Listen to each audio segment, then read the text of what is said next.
Today we're covering a topic that's notoriously painful, kidney stones. These little crystals can cause big problems, but thankfully we have expert guidance to help us navigate the murky waters of kidney stone prevention and treatment. Joining us today is board-certified nephrologist and internist at Hackensack University Medical Center and Palisades Medical Center, Dr. Nikhita Gadi, who's here to answer all of our burning questions. So whether you're currently nursing a kidney stone or just want to stay informed, grab a glass of water and get ready to learn. Dr. Gadi, thank you so much for joining me today. Of course. Thank you for having me. I'm happy to be here. Before we jump into kidney stones, what do the kidneys do? So a lot of doctors actually refer to the kidneys as the smartest organ. They regulate everything. The function of the kidney, to break it down, is to remove toxins from your body and to make urine.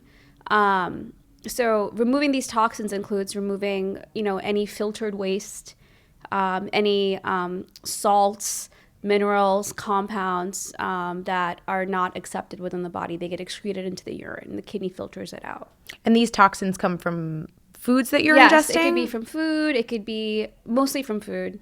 Mm-hmm. Got it. Okay. And minerals are substances found in food, so such as sodium, potassium, magnesium, calcium. They all get regulated within your kidneys, and the appropriate amount is absorbed back into your body because your cells need them to survive, and then any excess amount gets filtered out into the urine. Got it. Okay, cool. Yeah. I feel like I should have known that, and I feel like I may have learned it in school, but science was never really my forte, so I wanted to start out by asking that. Okay, so moving on to kidney stones, is that when the kidneys are not functioning properly? How are kidney stones formed? So it's not when kidneys aren't functioning properly. It's when there's an imbalance with the amount of... So your urine is comprised of salt, minerals, and waste, and water. Okay. When there is an excess amount of salts and minerals, and this can happen from food that you're eating, that you're consuming, or genetic disorders that cause a dysregulation. So there's too much of these salts and minerals that are being excreted into the urine, they crystallize, and once they crystallize, they compound into a stone. So the kidneys are still functioning. They're trying really hard to maintain a balance of, the appropriate salt intakes, or sodium, calcium, magnesium, potassium. They try to maintain an appropriate balance. But when there is an imbalance, when there's an excess consumption, it can crystallize in the urine and form stones. So is that caused by eating too much salt, too much sodium in food? There's different reasons. That's one of the reasons. Mm-hmm. So there's four major types of kidney stones. The most common in the adult population, they're calcium-based stones, calcium oxalate and phosphate. Calcium oxalate more common than calcium phosphate, but you also have mixed calcium oxalate and phosphate, which are common. These are typically the most common type of stones in the adult population. What is calcium oxalate and phosphate? So oxalate is a substance. It's a mineral that's found in foods such as spinach, rhubarb, beets, nuts, dark chocolate, raspberries. So actually food that you think is good for you. It's very ironic and interesting because I have patients who come in and they change their diet and they eat a lot of spinach, a lot of nuts and beets and, deli meat maybe, and mostly a lot of green leaves. And then all of a sudden they form a stone a year later. Oh, wow. And you wouldn't think that, right? Because you're telling yourself that you're changing your diet into a healthier lifestyle, but it's really, your body is telling you that it's really all about moderation. Mm-hmm. You don't want to consume a diet where you're just eating bags of spinach and nuts every day, because it can form, there's a lot of oxalate in those in those food types, mm-hmm. and it can saturate into stone. So oxalate in your gut, so basically when oxalate is absorbed into your gut, calcium binds to it, and it gets eliminated, through your stool. But when there's not enough calcium, the oxalate can supersaturate, and it can get eliminated into the urine, and then it crystallizes. So it's a combination between too much of these certain foods and not enough of right. So other too much food of oxalate and too little calcium. Got it. So with calcium, it's also a little bit tricky. A lot of people think, well, calcium oxalate, calcium phosphate, if I eat a lot of calcium, I'm going to form kidney stones. That's not necessarily the case. And there's been a lot of evidence that has shown that having a higher calcium diet isn't necessarily the biggest risk factor for these stone formations. You want to have a moderate amount of calcium intake, but not having 1 gram to 1.2 grams of calcium a day is considered normal. You don't want to have an excess either, because when you have an excess, again, remember your kidneys try to maintain a balance, so it'll eliminate the calcium into the urine. It can saturate as well. There's another substance called citrate. The citrate is found in food, in lemonade, citrusy compounded foods, oranges. So lemonade typically also has a lot of citrate in it, but so citrate can bind to calcium and it prevents it from saturating to oxalate. So that's a form of therapy that we give. It's called potassium citrate. It's a binder that we prescribe to patients who form these types of stones. Potassium citrate can also alkalinize the urine. And when the urine is more alkalinized, pH goes up. So your urine has a pH to it. Yeah. When the pH is low, there's an increased risk of uric acid stone formation or cysteine, which are the other two types. When the pH is higher, over 8, calcium phosphate is more common. And you would only know this when you get a urine analysis done in a doctor's office. Okay. So there's a lot that really goes into it. Yeah. Your kidneys make urine. The urine is comprised of salts and minerals. When there's too much of that, when there's an imbalance, it can crystallize and form a stone. And there's 4 major types: calcium oxalate, calcium phosphate, uric acid, which you can get from gout, metabolic syndrome, obesity, which is, on the rise in America. So that is becoming more common as well. And then cysteine, which not as common, less than 10%. It's from a genetic disorder called cystinuria, which not many people have. I want to circle back around to the genetic conversation of this. So if your parents had kidney stones in the past, are you more likely to get kidney stones later on? You might be. There is a genetic risk factor. Genetic conditions like primary oxaluria. There are a lot of fancy medical conditions, but if your parents, your grandparents, aunts, uncles have been predisposed to kidney stones, sure. You also have to look at other factors, lifestyle, body weight habitus, if there's anyone who's obese. So it can play a role. You typically form the kidney stones are commonly seen in adults between the ages of 30 and 40.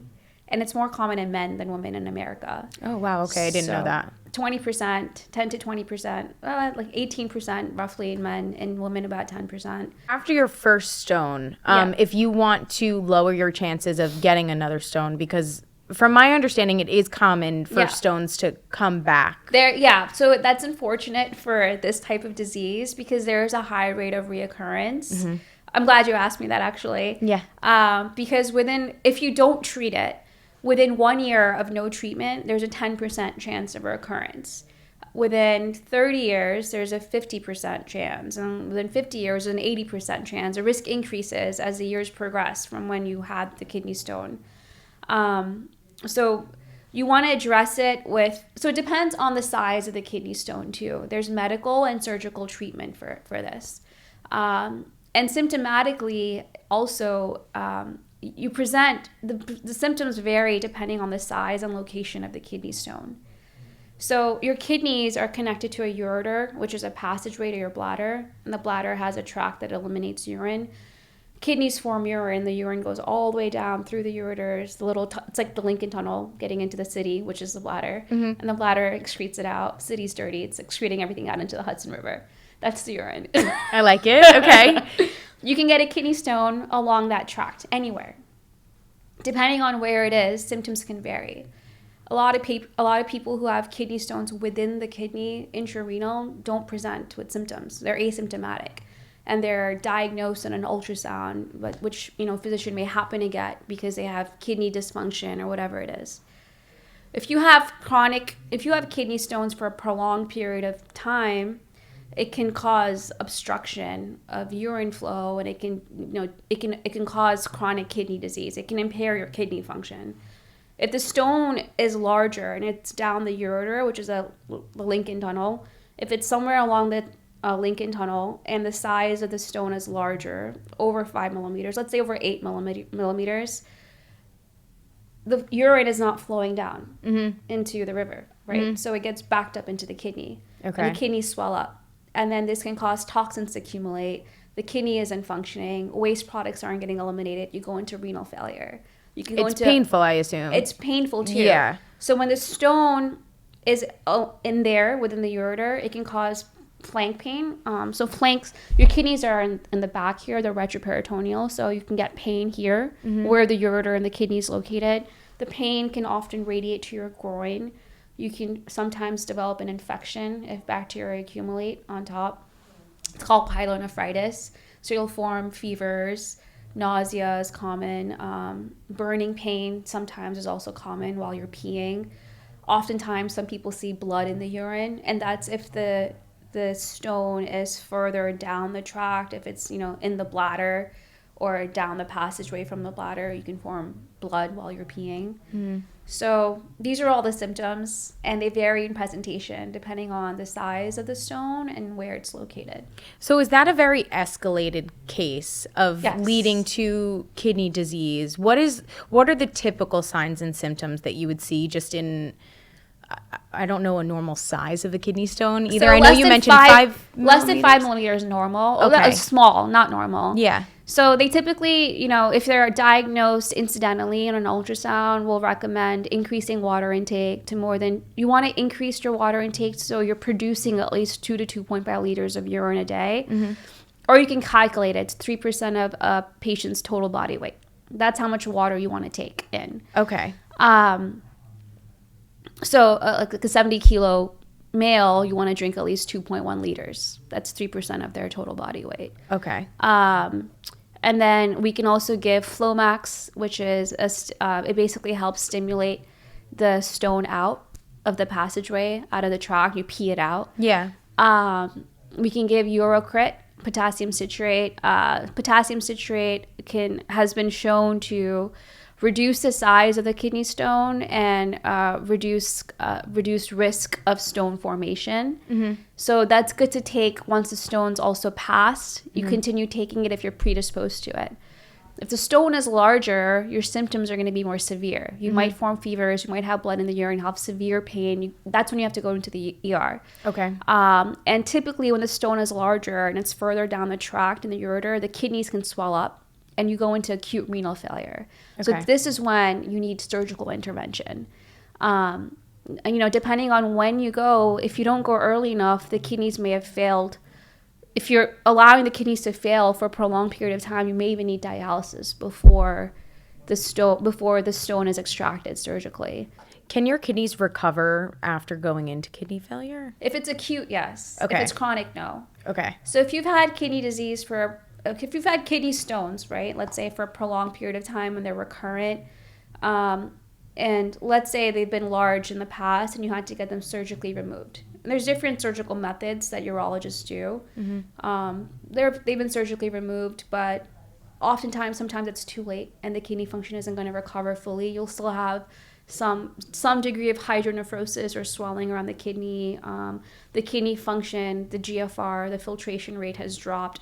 So you will have some chronic damage depending on the severity of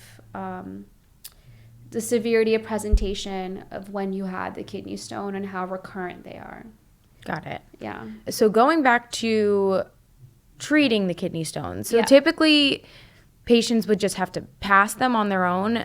Depending on the size. If they're small enough, patients can pass them on their own. Yeah. And If that's they're when you would not, just drink more water. You drink more water. You at least pee out 2 liters a day.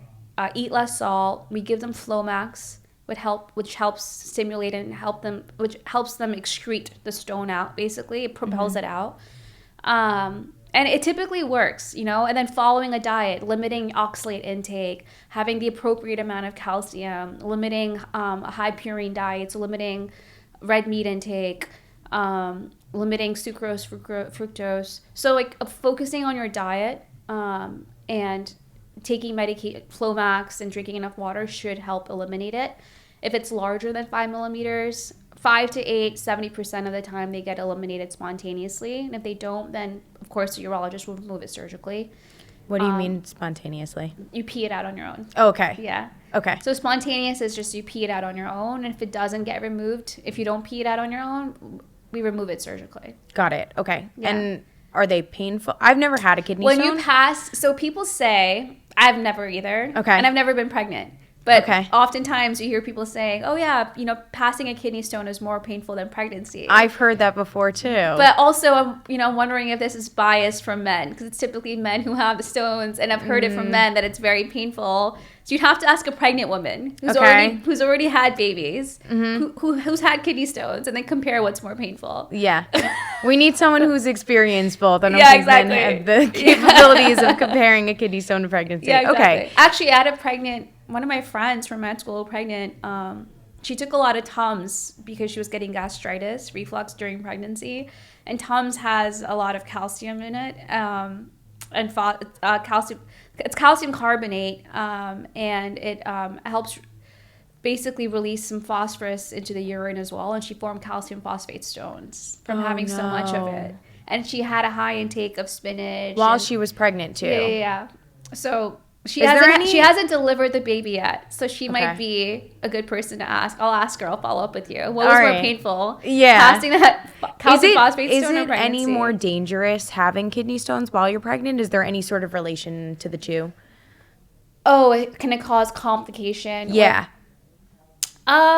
Or is it more painful? Does she experience different I think there's probably a symptoms? degree of discomfort. The symptoms are very similar. I'm sure you would get nervous that something is happening to the baby. Yeah. But again, it's completely related to the diet, and it's within your own anatomy. Yeah. And the stone pass. As long as you just have to ensure that there is no permanent damage to your kidney function.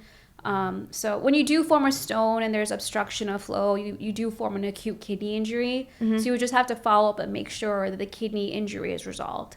Okay. And you resolve that through lifestyle changes? Well, by passing the stone, which happens which you treat through either lifestyle spontaneous changes. or... Spontaneous or surgically. You treat the stone. Spontaneously is through lifestyle changes. Surgically remove it. But once the surgery is done, you still want to conform to those lifestyle changes. Got it. So you prevent future reoccurrence of stones. So what other lifestyle changes, like besides diet, I'm assuming exercise too, because you said that obesity relates to... Yeah, metabolic syndrome, obesity. So, prevent not eating too much deli meat. So it's mostly diet and some exercise. Exercise, and water intake. Got it. Diet, hydration, and then, exercise. Exercise is always good for you. Yeah. Yeah. No, absolutely. Yeah. Okay. So as long as you're keeping up with your blood work, you should know if you have some sort of underlying kidney condition. As long as you're keeping up with your blood work, you see your doctor once a year, you're taking care of your chronic medical conditions, you should be fine. If you ever notice that there is something abnormal about your urine, that's when you want to go have it checked out, because that's a sign of your kidneys not really functioning properly. And abnormal urine looks like... bloody urine, dark, if it's darker than normal. Maybe you're just dehydrated, but that can lead to an acute injury, kidney injury, so you want to get that checked out. There's blood in the urine that's not normal. That could be from glomerular damage in your kidney. That could be from, worst case scenario, from cancer. So you always want to get that checked out as well. Okay. And these things... I guess if your urine is looking abnormal, how many times before you say, okay, this is a problem? Because, I mean, if you pee and it's a little dark and you're like, oh, okay, I need to drink some water. If it's recurrent, so if you're peeing every day and it's still dark and it's burning, that's abnormal. Okay. You either have you probably have a UTI, or you could be dehydrated. You want to get that checked out. If you have frank blood in your urine, I would say that you got to go to the ER right away. That's not normal. Okay. If you have frank blood in your urine, it could be from a kidney stone. It could be from cancer. Who knows? So you want to get that checked out. What's frank blood? It's just bloody urine. Urine is blood. It's just bloody, and you see it. It's visible. Okay, that sounds terrifying. Yeah, it's terrifying. Okay. Sometimes there could be droplets of blood in the urine. That could be from kidney stones as well. You can see it from bladder cancer or prostate cancer. So... yeah, I would say that is more abnormal for urine. If it's bloody, if it's darker in color, and there's a burning sensation when you're peeing, that's not normal, and that usually doesn't go away on its own within a day or two. Okay. So I would go to the ER. Okay. Was there anything else that you wanted to add, or any sort of parting advice you can give to someone who's struggling with either kidney stones or kidney pain? I will say, the kidney stones are ironic because it really tells you life lesson I've learned from prevention of kidney stones is moderation is key. Because you don't too much of something that you think is healthy can form stones, and that really messes with people. So moderating your diet, maintaining hydration, drinking a lot of water, limiting salt, limiting red meat will prevent kidney stones. All right, awesome. Yeah. This was very helpful, and I learned a lot, so thank you so much. Of course. Happy to be here. Thank you so much. This has been fun.